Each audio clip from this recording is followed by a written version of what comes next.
ज्ञान मार्ग का उपदेश दिया। और बिना ज्ञान के मनुष्य पशुवत रहता है, पशु के समान रहता है। बस फर्क इतना कि उसके सींग और पूंछ नहीं होती। बाकी भोजन, शयन, मैथुन ये तो पशु भी परंपरा में है। तो जो भजन साधन ज्ञान नहीं है मनुष्य जीवन में, तो यह मनुष्य जीवन एक एक श्वास पर एक नाम तो कम से कम होना चाहिए। और जब साधना संपन्न, जब कोई तपस्या में बढ़ता है, विरक्ति मार्ग में, जब उसके भीतर विरक्ति, गृहस्थ भी विरक्त होते हैं। इसका मतलब नहीं कि जो गृहस्थ नहीं विरक्त नहीं होते, गृहस्थ भी महात्मा विरक्त होते हैं, क्योंकि विरक्ति भीतर से होती है। क्योंकि हम क्रिया मात्र का त्याग कर ही नहीं सकते। भाई सन्यासी है, वो भी भोजन करेगा और गृहस्थ भी करेगा। सन्यासी अपनी कुल परंपरा में उस परंपरा का चलन करने के लिए, निर्वाह करने के लिए अपने हजारों शिष्यों का पालन करता है, उसकी सेवा उसके शिष्य करते हैं। तो उसको तो ज्यादा व्यवस्था करनी होती है। यद्यपि सन्यास मार्ग तो सब कुछ छूटने का है, परंतु जो विरक्ति मार्ग है और सन्यास के साथ साथ जो गृहस्थ है, गृहस्थ में आए हुए अतिथि हो, साधु हो, ब्राह्मण हो, विप्र हो, उनका सम्मान हो, पशु पक्षी जीव जंतुओं का सम्मान हो, तो सबके पास जिम्मेवारी ये करना ही होगा। लेकिन बस भाव क्या है कि हम कर तो वही रहे हैं, करना तो पड़ेगा। बस मैं बार बार यही निवेदन कर रही हूँ कि हमारे विचार बदलने हैं, बस होना वही है, उसको थोड़ा सा ठीक ठाक कर लेना है। आपके कमरे में सोफा है, बेड है, अलमारी है, वो यत्र तत्र पड़ी है, बिखरा है सामान, बिस्तर पे कपड़े पड़े हैं, बस उनको जहाँ रखना है अगर उसको हम वहाँ रख देते हैं तो वही घर अच्छा लगने लगता है। लेकिन अगर सब सामान घर में बिखरा दें तो वो घर अच्छा नहीं लगता है, कितना गंदा पड़ा है। तो ये हमारा मन, उसमें वही चीजें हैं, तो इनको थोड़ा सा यथावत रखना, ठीक करना है। तृतीय स्कंद में भगवान कपिल और माता देवहूति का सुंदर संवाद है। आपने सुना था मनु महाराज की 3 पुत्रियां, देवहूति का विवाह ब्रह्मा जी के पुत्र कर्दम ऋषि के साथ में संपन्न हुआ। और दूसरी पुत्री है आहुति, जिनका विवाह रुचि नाम के प्रजापति के साथ में संपन्न हुआ। और उनके पुत्र भगवान स्वयं यज्ञ भगवान बनकर के आए और उनकी पत्नी साक्षात नारायणी लक्ष्मी दक्षिणा के रूप में आई। बोले यज्ञ नारायण भगवान की। फिर तीसरा जो विवाह है वो प्रसूति नाम की कन्या के साथ में दक्ष प्रजापति का विवाह हुआ। प्रसूति नाम की जो कन्या है, और इनकी 16 कन्याएं हुई। श्रद्धा, मैत्री, दया, शांति, तुष्टि, पुष्टि, क्रिया, उन्नति, बुद्धि, मेधा, तितिक्षा, ह्री, ये 16 पत्नियां धर्म की हैं। धर्म की पत्नियां कौन कौन है? शांति, जिसके जीवन में शांति आ गई। और शांति कब आती है? जब हम कोई कार्य धर्म पूर्वक करते हैं, माता पिता गुरुजनों की आज्ञा में करते हैं, तब वही शास्त्र के अनुसार करते हैं तो वो शांतिदायक हो जाता है। और वही कर्म अगर हम मनमुखी करते हैं तो वही अशांति का कारण हो जाता है। तो धर्म की वो 13 कन्याएं थी और एक कन्या अग्नि देवता को प्रदान की। आप सभी जब यज्ञ करते हैं तो क्या बोलते हैं? स्वाहा बोलते हैं कि नहीं? ये स्वाहा भगवान अग्नि देवता जो है, अग्नि उनकी पत्नी है। और स्वधा जब हम तर्पण करते हैं पितरों के निमित्त, तब हम स्वाहा नहीं बोलते, तब हम कहते हैं स्वधा। आप सभी ने पढ़ा होगा दुर्गा जी के मंत्र में, ओम जयंती मंगला काली भद्रकाली कपालिनी दुर्गा क्षमा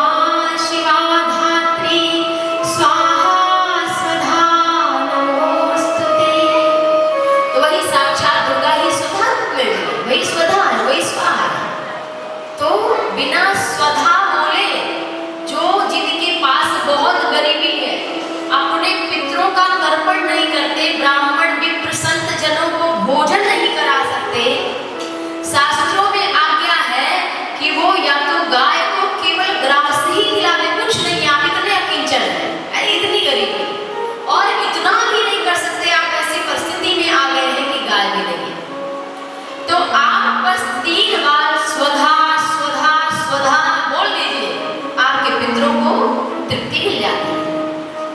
तो एक कन्या मिली पितृगण, इस तरह से ये 16 कन्याएं, और तीनों में जो अभी देवहूति, आकृति और प्रसूति का विवाह दक्ष प्रजापति से हुआ, और इनकी 16 कन्याओं में दक्ष की एक कन्या है सती माता। तो सती भगवान सुखदेव सूत जी को, भगवान सुखदेव राजर्षि परीक्षित को कथा सुना रहे हैं, और सूत जी शौनक आदि ऋषियों को कथा सुना रहे हैं। कहते हैं भगवान सुखदेव कि माता सती का अपने पिता से बड़ा विवाद हो गया।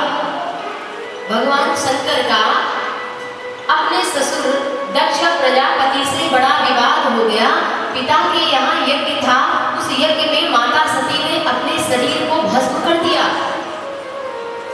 राजर्षि परीक्षित और इधर शौनक आदि ऋषि सूत जी से और राजर्षि परीक्षित भगवान सुखदेव से कहते हैं कि ससुर और दामाद का तो बड़ा प्यारा रिश्ता होता है, जमाई बड़ा सम्मान करता है, जब जमाई आ जाता है घर में, दामाद आ जाता है, जामाता आता है, तो ससुर बहुत प्रसन्न होता है, सब प्रकार से उसकी आवभगत करता है, क्योंकि उसके साथ में अपनी कन्या का विवाह किया है।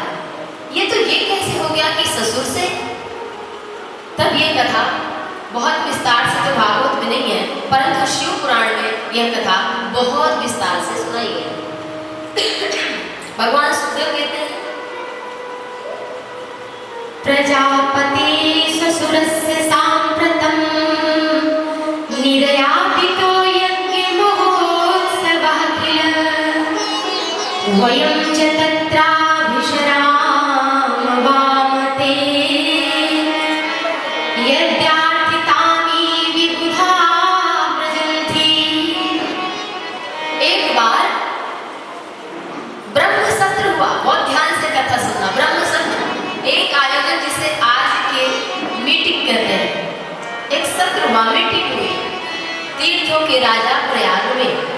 वहां पर सारे देवता, ऋषि, मुनि, गंधर्व, यक्ष, किन्नर आए। भगवान देवाधिदेव शिव भी वहां पर पधारे। दक्ष प्रजापति है, दक्ष भी आए। तो दक्ष के स्वागत में जितने लोग बैठे थे, जब कोई श्रेष्ठ व्यक्ति आता है तो लोग अपनी कुर्सी से खड़े हो जाते हैं। कृपया बिल्कुल शांत रहे बच्चे, शांत रहे बिल्कुल।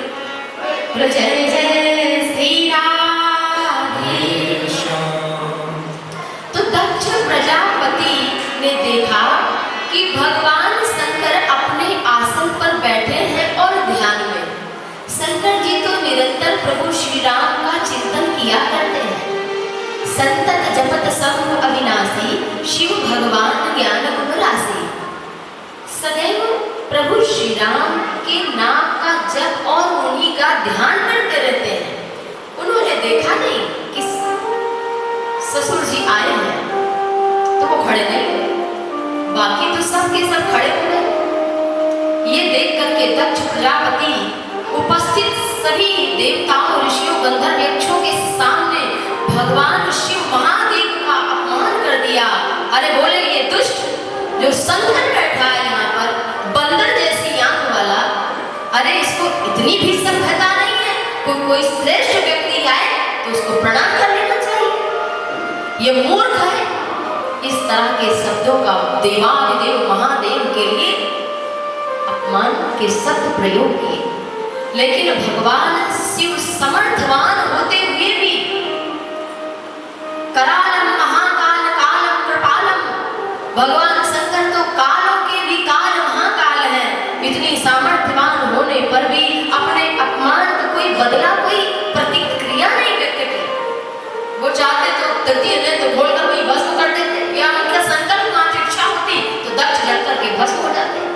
परंतु संत कौन है, महादेव कौन है, जो किसी के किए गए अपकार का बदला उपकार से चुकाए। बाकी तो संसार में भैया आपको कोई गाली दे तो आप 4 तमाचा मारेंगे उठ के, अरे तुम्हारा दिमाग खराब है, कितना भी बढ़िया आदमी हो, लेकिन अगर उसे गाली दी जाए तो वो उसका दिमाग उसी समय खराब हो जाएगा, होगा कि नहीं? तो भगवान शंकर ने कोई प्रतिक्रिया नहीं दी, वहां से उठ करके वो चले गए। दक्ष प्रजापति ने कहा, गृहीत्वा मृगसावक्षा पाणिं मरकटलोचनः प्रत्युत्थानाभिवादार्थे वाचाप्यकृतलोचितम्। कहा कि हमने ब्रह्मा जी के कहने पर अपनी मृगलोचनी कन्या का विवाह इस मरकट माने बंदर जैसी आंख वाले के साथ में कर दिया, मेरी तो इच्छा थी ही नहीं। अरे ये भूत पिशाच में रहने वाला व्यक्ति क्या जाने अच्छे लोगों का संग। इस तरह से अपमान किया। भगवान शंकर बिना कोई प्रत्युत्तर दिए कैलाश पर पहुंच गए और वहां पर देखो कोई भी चर्चा सती माता से नहीं की। किसी का सम्मान अगर ससुराल में हो तो उसे बड़ा अच्छा लगता है, लेकिन ससुराल में जाए ससुर जी 4 गाली सुना दे पहुंचते पहुंचते, अरे क्या आपके पास बिल्कुल तमीज नहीं है? गधे को बिल्कुल इतना कहने मात्र से तो जामाता का दिमाग खराब हो जाएगा, पत्नी से आके घर में उसकी बिटिया से जितनी लड़ाई नहीं होनी चाहिए उससे ज्यादा मरेगा। लेकिन शंकर जी ने कोई शब्द ही नहीं कहा। यही महादेव का परिचय हो गया। यही महादेव के भक्त हो तो केवल नहीं कि जाके जली चढ़ा दो, दूध चढ़ा दो, दही चढ़ा दो, घी चढ़ा दो, शहद चढ़ा दो, बेलपत्र चढ़ा दो, समीपत्र चढ़ा दो, दूर्वा चढ़ा दो, कुशक चढ़ा दो, इत्यादि नाना प्रकार के पुष्प चढ़ा दो। नहीं, शंकर जी के भक्त हो तो उनकी प्रसन्नता के लिए उनका जैसा आचरण भी थोड़ा तो करो। सब लोग तो कर ही नहीं सकते, क्यों? क्योंकि महादेव तो विश्व का भी पान किया, परंतु यह तो हम कर सकते हैं। कुछ नहीं कहा, सती जी से बढ़िया चर्चा हुई, थोड़ा समय व्यतीत हुआ। दक्ष के हृदय में अभी भी वो बात बैठी हुई। कुछ लोगों का स्वभाव होता है कि वो अच्छी बात भी ग्रहण नहीं करना जानते, और तो केवल बुरी चीजें ही देखने के लिए उनको मन की आंखें और इस बाएं आंखें मिली हुई है। भगवान शंकर आज बैठे हैं कैलाश के सुंदर पर्वत पर, माता सती भी बैठी है। भगवान शिव महादेव सती से सुंदर चर्चा कर रहे हैं।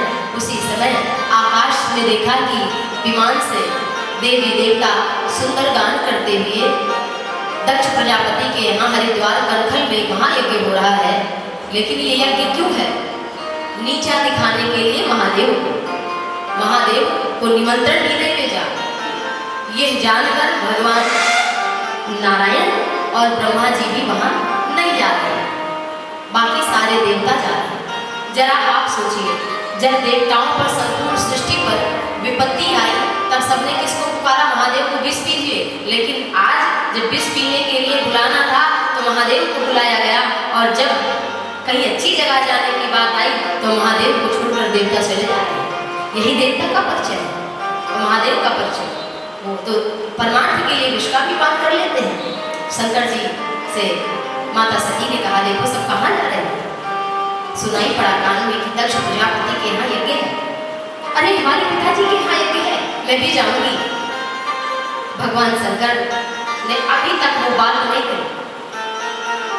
माता सती ने कहा, लेकिन पिताजी ने तो अपने घर में कोई निमंत्रण पत्र ही नहीं दिया, बिटिया के यहाँ पत्र ही फोन तक नहीं किया, बताओ। भगवान शंकर ने कहा कि देखो क्यों नहीं दिया, इसको आज भगवान शंकर बता रहे। आज इतने वर्ष बीत गए। कहा देवी उस समय की बात सारी बात बताई। बोले कि आप भूल जाओ ना शंकर जी से। माता सती बोली है भूल जाइए मानव मान। शंकर जी बोले हम तो कब के भूले बैठे हैं, आपके पिता ही नहीं भूले, वही याद करके बैठे हैं, हम तो संसार को भूल ही जाते हैं। अच्छा पिताजी को मैं समझाऊं कि आप भी चलिए। शंकर जी ने कहा नहीं भाई, अगर पत्र आया होता, हमें सम्मान के साथ बुलाया गया होता, मानते हो, शत्रुता ना मानते तो चलो कोई बात नहीं, चल सकते, लेकिन हमसे शत्रुता मान रहे हैं तो आज फिर हमारा अपमान होगा, तो हमारा तो कोई नहीं, कोई मतलब नहीं, मान करे कोई अपमान करे, लेकिन देवी आपको बहुत बुरा लगेगा कि आपके पति को आपके पिता भी गाली देंगे, आपके भाई भी गाली देंगे, तो बढ़िया नहीं लगेगा आपको।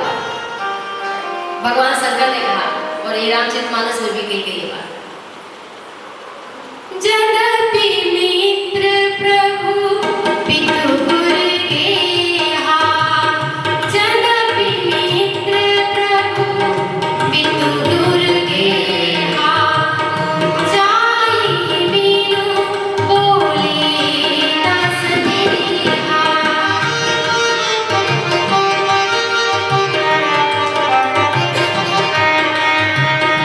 जाहि बिनु बोले न सनेहा।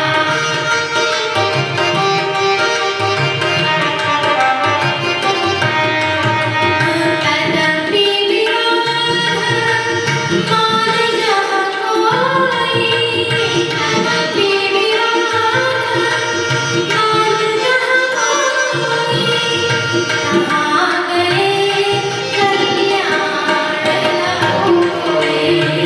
कहाँ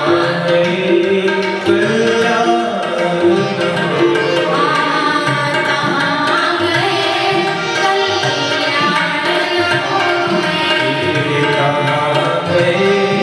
कल्याण न होए। भगवान शंकर ने कहा, बिना बुलाए जाना नहीं चाहिए, और यदि माता पिता के यहाँ, गुरु के यहाँ, मित्र के यहाँ और भगवान के घर बिना बुलाए ही चले जाना चाहिए। कथा में कोई बुलाए ना बुलाए, किसी व्यक्ति की तो कथा है नहीं, ये तो भगवान की कथा है, कोई आयोजन कर रहा है, लेकिन इसमें ऐसा नहीं कि हमको बुलाया जाए तब हम कथा में जाए। कथा तो हमारे अपने कल्याण के लिए कोई माध्यम बना है। मित्र के यहाँ कभी उधर से हम जा रहे हैं, बिल्कुल सामने घर पड़ गया, अरे चलो रस धो लेते हैं, लोग चले जाते बिना बुलाए, अरे अरे आप मित्र बड़ा प्रसन्न हो जाता है। माता पिता के यहाँ भी बेटी कभी अचानक उधर से जा रही है, अरे हमने सोचा कि चलो माँ से मिल लेते हैं, पिताजी से मिल लेते हैं, थोड़ी तबीयत खराब है, तो अपने आप बिना बुलाए लोग पहुँच जाते हैं। और भगवान के दरबार मंदिर में, अब महादेव के दरबार में किसी को बुलाने की जरूरत थोड़ी है, जिसको अपना कल्याण कराना उसे तो स्वतः ही पहुँचना। लेकिन भगवान शंकर ने कहा, अगर ये भी विरोध माने तो इनके पास भी बिना बुलाए नहीं जाना चाहिए। अगर कोई जाता है फिर तो क्या होता है, शंकर जी बोले उसका कल्याण नहीं होता। लेकिन सती माता ने हट पकड़ लिया, मुझको तो जाना है, कुछ भी हो जाए। शंकर जी ने पहले ही कहा, कहाँ गए कल्याण न हुई। शंकर जैसे गुरु समझा रहे हैं, शंकर जैसा गुरु समझाए फिर भी समझ न आए तो कौन समझाए। देखो माता सती ने जिद किया, शंकर जी ने कुछ गणों को लेकर के माता सती की जो वस्तुएं थी उन सब को लेकर के विदा किया, ऐसा भागवत में लिखा है। उनके जो वस्त्र हैं, आभूषण हैं, ये सब ले जाओ देवी। क्यों? शंकर जी जानते हैं कि अब सती जी लौट कर आने वाली यहाँ नहीं है। माता सती जब पहुंची तो सादर भले ही मिली एक माता और भगनी मिली बहुत मुस्कुराता। केवल माँ एक मुस्कुराते में प्रसन्नता से मिली, बाकी तो सब व्यक्ति की हंसी उड़ाती हुई। एक हंसी तो जब हम आपको दूर से देखे अचानक मिल जाए तो हम लोग मुस्कुरा देते हैं, अरे आप कहाँ यहाँ से। लेकिन एक होता है कि हम आपको देख करके दूसरे से बात करें, आपकी हंसी उड़ाए। दोनों तरह की हंसी है, लेकिन दोनों में फर्क है। तो आज भगिनी मिली बहुत मुस्कुराता, इसलिए नारी के लिए अपना पति ही परम गति है, और दूसरा उपाय है ही नहीं। चाहे वो ब्राह्मण कुल की नारी हो, चाहे क्षत्रिय, चाहे वैश्य, चाहे शूद्र कुल की नारी, सबके लिए एक ही धर्म है, एक ही धर्म, एक व्रत नेमा, काय वचन मन पति पद प्रेम। माता सती नहीं मानी और पहुंच गई। जब वहां पर कहीं देखा यत्र तत्र, कहीं शिव का भाग न दिखा, ब्रह्मा जी नहीं दिखे, भगवान श्रीमन नारायण नहीं दिखे, लेकिन शंकर जी का स्थान भी नहीं दिखा, तो माता सती क्रोधित हो गई। संत शंभु श्रीपति अपवादा और सुनिए जहां तह असि मर्यादा काटिए तास जीव सुन दसाई श्रवण मोदि नत चलिए पर। जहां संत का भगवान हरिहर का अपमान हो, ब्राह्मण की जहां निंदा हो, ऐसे जगह से या तो कान बंद करके चले जाए और सामर्थ्यवान हो तो शास्त्र कहते हैं कि हरिहर निंदा सुनई जो गाना होई पाप गो घात समाना। गो हत्या का पाप लगता है कि इनकी निंदा करें, इनकी निंदा को सुने तो सामर्थ्यवान हो तो उसे जीवा तक उतार लेनी चाहिए, काट देनी चाहिए। माता सती पहुंची तो जीवा तो नहीं काट सकती है, यद्यपि महाकाली है, भद्रकाली है, भवानी है, परंतु फिर भी भगवान शंकर को आगे का काम करना है तो जगत की शिक्षा के लिए है। माता सती ऐसा कहकर के कि आज मैं जितने लोग यहाँ पर उपस्थित हैं सबको उचित दंड दूंगी, और माता सती ऐसा कहते कहते योगाग्नि को प्रकट किया और सबके देखते देखते यज्ञ कुंड में अपने शरीर को वहीं पर प्रकट करके स्वयं भस्म कर दिया। और दक्ष का यज्ञ ये देख करके कि सती भस्म हो गई, भगवान शंकर के गण विध्वंस करने लगे। और नारद जी के द्वारा भगवान शंकर को समाचार मिला, शंकर जी वीरभद्र को अपनी एक जटा उखाड़ करके वीरभद्र को प्रकट कर देते हैं, मानो तूफान आंधी भयानक आ रही हो, इस प्रकार से मानो प्रलय आने वाला हो। इस तरह से वीरभद्र दक्ष के यज्ञ में पधारे और यज्ञ में जो जिन्होंने हंसी उड़ाई थी उन सबको यथावत दंड दिया और माता सती भस्म हो गई है। लेकिन ब्रह्मा जी के पुत्र हैं दक्ष प्रजापति, इसलिए देवाधिदेव शंकर भगवान सम करोति इति कल्याणम इति शंकरा, जो कल्याण करते हैं उन्हीं का नाम शंकर है, जो शीघ्र प्रसन्न हो जाते हैं उन्हीं का नाम आशुतोष है। भगवान शंकर ब्रह्मा जी की स्तुति सुनकर शीघ्र प्रसन्न हो गए और ब्रह्मा जी के कथनानुसार यज्ञ में पधारे और वीरभद्र ने दक्ष का जो सिर है वो धड़ से अलग कर दिया था। भगवान शंकर आकर के धड़ से बकरे का सिर जोड़ देते हैं और इसीलिए आज शंकर जी के मंदिर में सब लोग जो देव महादेव के भगत हैं वो बकरे की आवाज भी निकालते हैं कि मैं केवल मेरा पशु हूँ, आपकी शरण में आए। दक्ष ने भी फिर भगवान शंकर की बड़ी स्तुति की। भगवान शंकर देव नहीं है, महादेव है। शंकर जी के समान और किसी देवता का स्वरूप नहीं है। गले में देखो तो विष, कोई श्रृंगार नहीं, स्मशान की विभूति लगाते हैं, मानो बताते हैं कि भैया यह शरीर क्या है, केवल भस्म है, स्मशान की विभूति बनने वाली और कुछ नहीं है। लेकिन शंकर जी का जो परिवार है वो सब एक जगह बैठा है। आप सभी तो नागेश्वर पंचदेव महामंदिर में जाते हो, यहाँ के शंकर जी के परिवार में देखो कौन कौन है, सभी जानते हैं। भगवान शंकर धर्म के स्वरूप नंदी पर विराजमान है, माता दुर्गा शेर पर विराजमान रहती है। शेर चाहे तो वृषभ को चट कर ले। भगवान शंकर में के गले में नाग की माला है, वासुकी नाग की जनेऊ उपवीत पहने हैं। तो भगवान शंकर अगर देखो चूहा गणेश जी का वाहन, तो सर को चाहे तो एक बार में चूहे को चट कर ले। मोर कार्तिकेय जी का वाहन, और मोर चाहे तो एक बार में सांप का भक्षण कर ले। परंतु ऐसा क्यों नहीं हो रहा है, ये बात समझने की है। क्यों? भगवान शंकर के परिवार में निरंतर भजन हो रहा है। शंकर जी स्वयं कथा सुनते हैं, परिवार के साथ में कथा सुनते हैं, कुंभ ऋषि के आश्रम कथा सुनने चले जाते हैं। जबकि जिन्होंने रामचरितमानस की रचना की वही महादेव सती के साथ में कथा सुनने के लिए स्वयं जाते हैं। जिन्होंने रचना की, रच महेश निज मानस राखा, पाई सुसमो सिंहासन भागा, तो वही शंकर कथा सुनने जाते हैं अभिमान को छोड़कर। जीवन में जब अभिमान जाए ना तो समझना भगवान की कृपा आ रही है। अभिमान छूट जाए। तृणवत भागवत में लिखा है कि भगवान का भक्त वह है जो